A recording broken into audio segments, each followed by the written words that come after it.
Hola, el día de hoy vamos a hablar sobre la clasificación de las formas de gobierno, en específico sobre la anaciclosis de Polibio. Eh, pues hay distintas clasificaciones, como seguramente ya ustedes saben. Existe una clasificación clásica de las formas de gobierno y también existe una clasificación contemporánea. Entonces, la clasificación clásica, pues son todas aquellas clasificaciones que se hicieron antes de la Revolución Francesa, como el caso de Aristóteles, por ejemplo, Platón y Polibio, que es la clasificación que vamos a ver el día de hoy, y las formas de clasificación contemporánea de estas formas de gobierno, que son aquellas que se hicieron pues teóricamente después de la Revolución Francesa y hasta la fecha. Esto es porque después de la clasificación que en su momento hiciera Nicolás Maquiavelo, pues de ahí empieza a cambiar la forma en que se clasifican. De tal suerte que actualmente las formas de gobierno son o monarquías o repúblicas, con distintos matices cada una, pero ahí se clasifican en la actualidad. Sin embargo, esta clasificación clásica pues va a ser distinta, es más extensa, incluyen distintas formas de gobierno. Y bueno, pues en este caso vamos a ver sobre la clasificación que propuso Polibio. ¿Quién fue Polibio? Bueno, de entrada él pues vivió por el año 200 al 118 a.C. Él es reconocido como el historiador antiguo que más ha escrito sobre la historia y sobre la forma de hacer historia.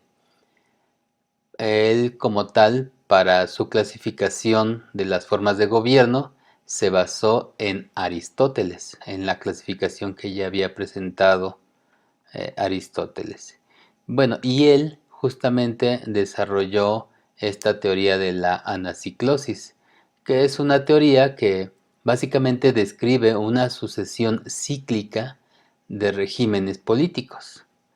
Entonces, como tal, se basa en la idea de que todo régimen político tiende a degradarse o a degenerarse.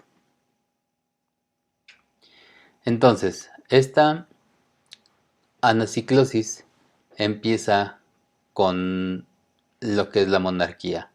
Eh, lo que Polibio considera es que en un inicio la sociedad, los seres humanos están pues todos dispersos, no hay un gobierno como tal y debido a eso pues va a surgir alguna persona que mediante la fuerza pues se va a terminar quedando él como pues esta persona que va a dirigir a todos los demás, lo que es el monarca.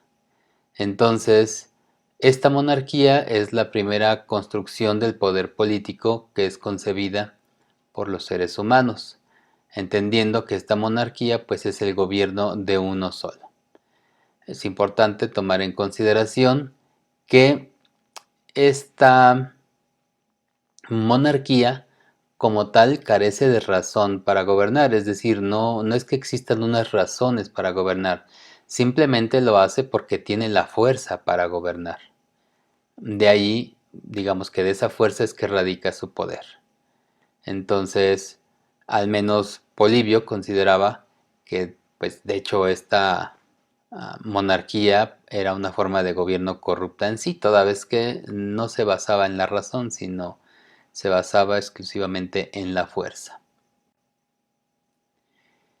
Bien, entonces, la monarquía, como gobierno de uno solo, basado en la fuerza, cuando lograba fundamentarse en las ideas de la justicia y la razón, entonces ya se le denomina realeza.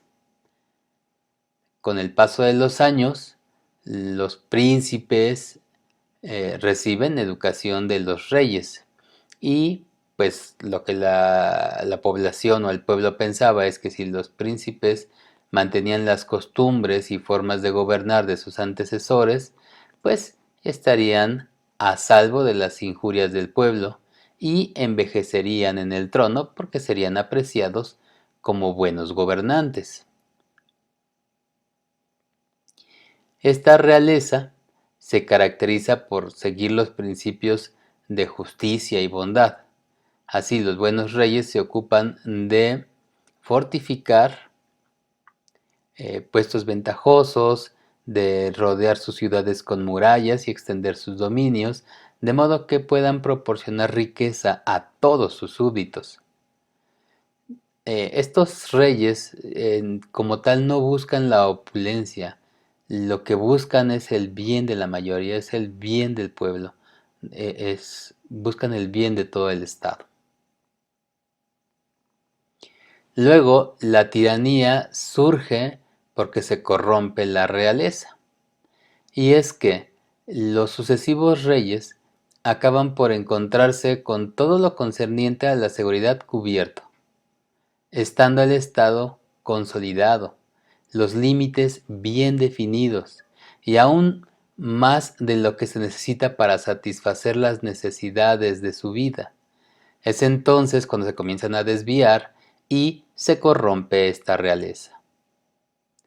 Entonces, el momento en que los nuevos reyes comienzan a creer que su majestad se funda en tener un mejor vestido que el resto, en mantener una mesa eh, pues más llena que ninguno, pudiese incluso contradecirles en sus amores y pasiones, aunque fueran ilícitos, y mantener un estilo de vida por demás ostentoso.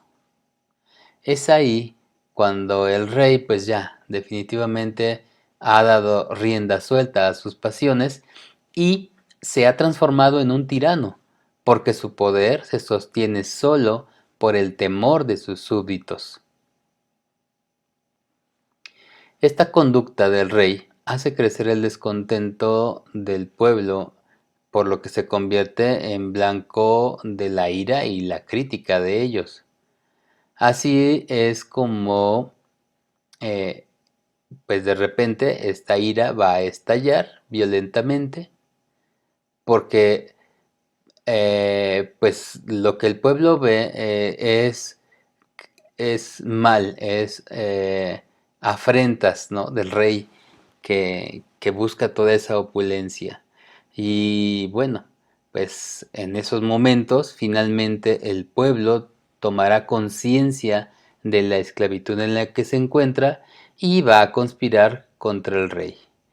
Esa conspiración pues va a ser canalizada por los que están más cerca del rey, precisamente porque son los que sufren las arbitrariedades de este tirano.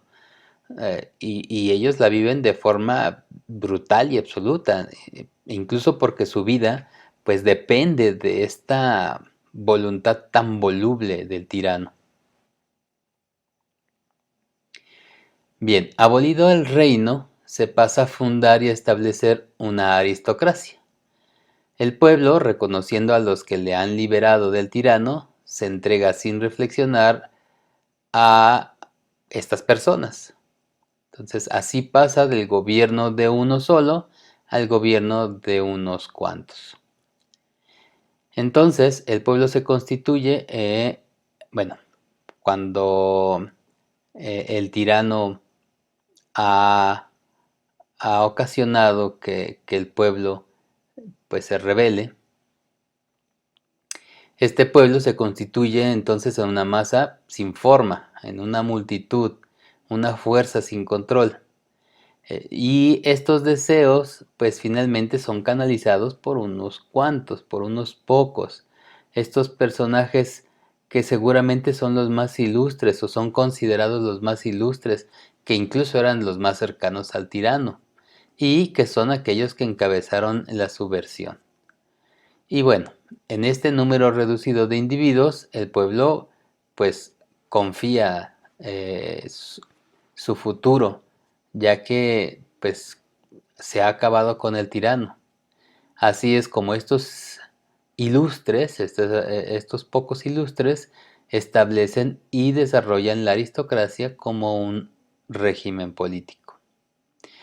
Entonces, estos nuevos gobernantes, colocados ahí por el propio pueblo y llenos de tal confianza, evidentemente tendrán como principal obligación el bien del Estado y seguramente van a poner toda su atención y cuidado al manejo de los intereses del mismo.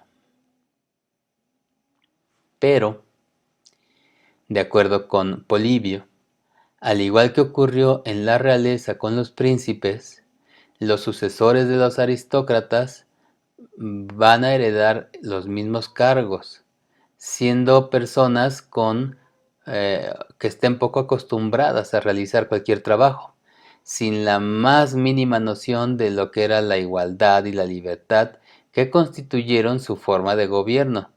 Así abandonan entonces o se dejan ir unos a la avaricia y el torpe deseo de riquezas, otros se dejarán llevar por las borracheras y estas comidas o comilonas insaciables, otros se dejarán llevar por la cuestión de adulterios y amores infames.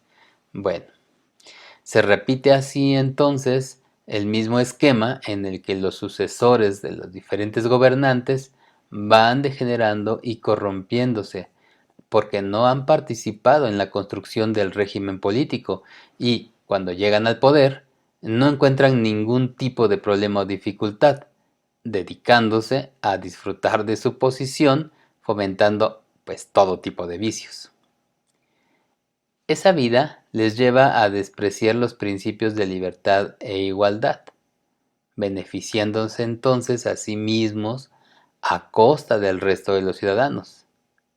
La situación resulta incluso peor que la tiranía.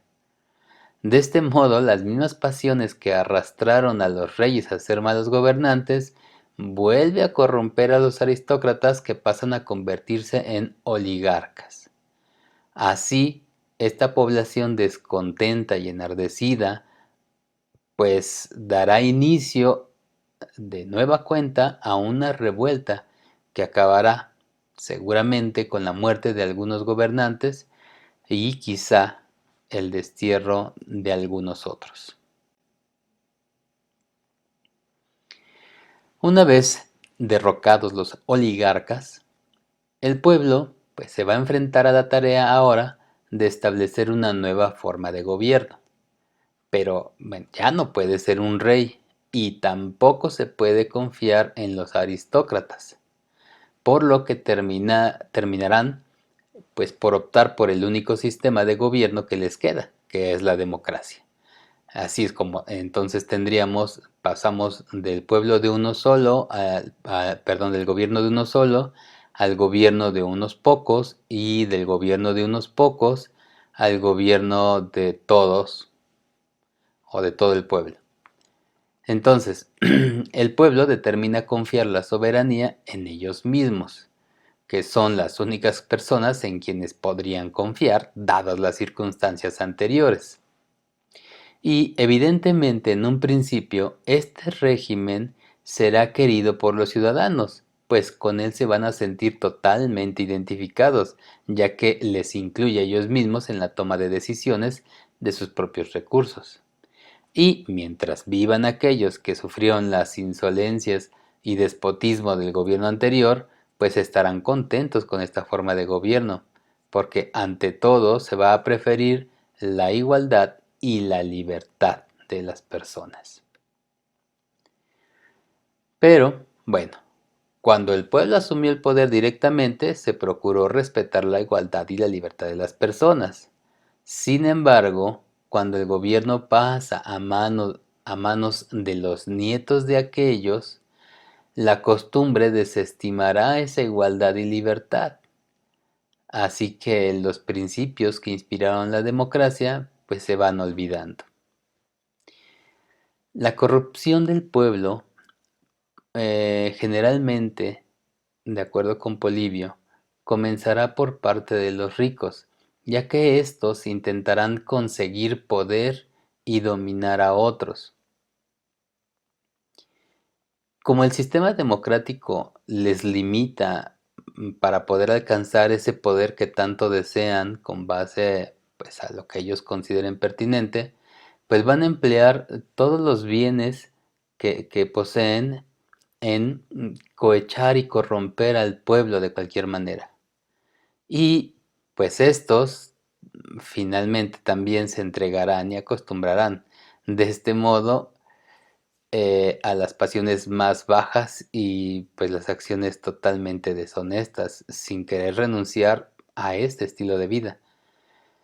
Lo que termina sucediendo es la erradicación de los principios de igualdad y libertad y pues estos se van a sustituir por la fuerza y la violencia. Así que una vez corrompida la democracia, esto se convierte en oclocracia, que no es otra cosa que solamente violencia y anarquía. Y aquí es donde nos encontramos en la misma situación donde habíamos iniciado. Los seres humanos nuevamente sumidos en un caos salvaje. Y esta situación va a continuar hasta que venga alguien que se constituya en monarca y los pueda dominar. Y es que solamente cuando aparezca este monarca podrá imponer orden por medio, por supuesto, de la fuerza, y a través de esta fuerza va a poder formular los principios morales básicos sobre los que se debe asentar cualquier régimen político. Y así, bueno, el ciclo evolutivo de las formas de gobierno se cierra. Ojalá que esta información haya sido pues de su interés, que los invite a reflexionar, a saber que hace más de 2000 años alguien escribió sobre estas formas de gobierno y sobre esta cuestión cíclica. Y bueno, pues la reflexión sería si en nuestros tiempos esto que se escribió hace tantos años aún tiene vigencia. Por mi parte es todo y nos estamos viendo en una próxima ocasión.